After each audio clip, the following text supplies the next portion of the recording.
It's back now. Dr. Igboke, let's talk about the implication of Bashar al-Assad's fall. President Joe Biden has in one breath said it's a fundamental act of justice and a moment of risk and uncertainty for the Middle East. What's implication for this Middle East, which seems embroiled in conflict over time? Well, I think President Biden just summarized it aptly. For now, we don't know what will happen in the Middle East. Remember that the fight in Syria was a multifaceted one. There were rebel groups from every corner. There were the ones backed by different groups. There were the ones backed by various interests, while Iran and Russia backed the regime of Assad. Now, the ones that came into Damascus and captured the city and were, nailed the final nail on Assad were mostly of, diehard fundamentalists who have roots from Al-Qaeda. And if they have a root from Al-Qaeda, then the Middle East, we need to be concerned, because what kind of, regime will they impose on their own? Remember that Syria is not like any other unified or unilateral cultural zone. Syria are made up of a lot of people. They are made up of different sects of Islam. There are Christians there, and there are people of diverse cultural heritage in Syria. So Syria is not homogeneous, and therefore, if a group like that has roots like Al-Qaeda, like what has happened, is potentially going to take over, what then happens? Are they going to be hardliners? Are they going to make everybody succumb? Israel is also worried because of the Golan Heights. Israel is worried also that a hardcore fundamentalist in Syria may not have the moderating influence that Assad has. Assad is not a hardliner, except when it comes to using force on his people. But when you talk of doctrinal, or when you talk of other kind of affiliations, he's not there. So Israel is also concerned. And Syria plays a very fundamental role in the Middle East. Now also that Iran has lost some of its power, where will be their next concentration? Are they going to ensure that Hezbollah is emboldened more, or the Houthi rebels that are operating at sea? So it's a time of deep upheaval for the South, for the Middle East, and we are looking forward to the developments that will happen in the following days. All right, let's talk about Russia's involvement. It has 2 air bases in Syria. And over time, at least a period of 9 years, it has conducted airstrikes on targets. It's called terrorists. And with the fall of Assad, we understand that it has granted asylum to the Assad family. Well, Russia has never hidden the fact that they are friends of the Assad family, especially Bashir. What has happened, even remember the time Donald Trump just came in some 4 years earlier when he became president.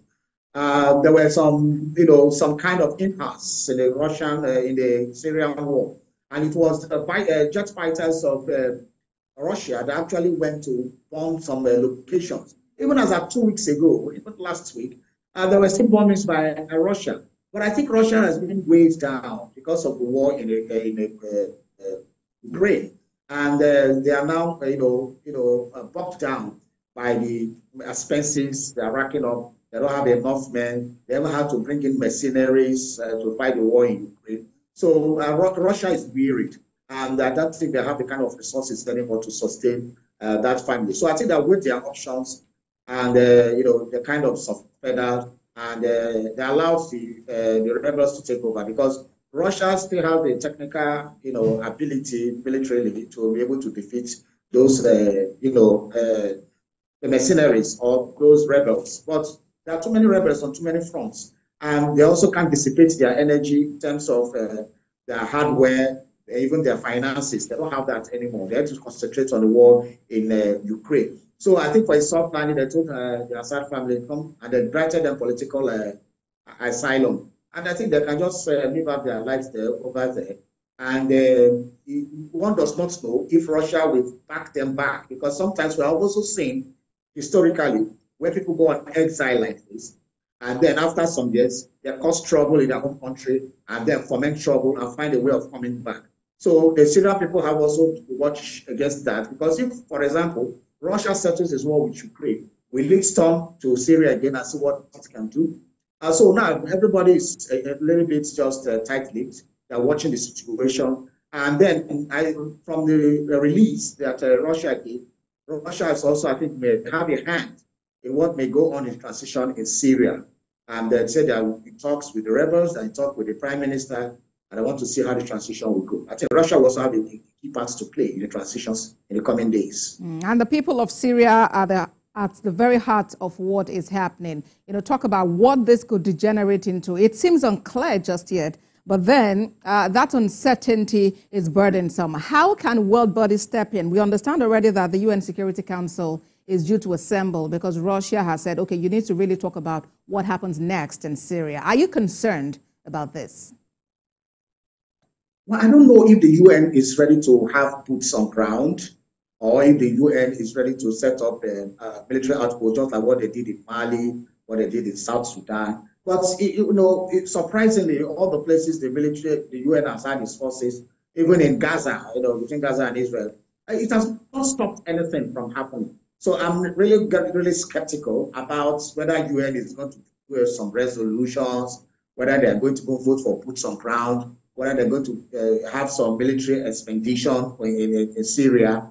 Those have not solved any problem in where the UN has had expeditions.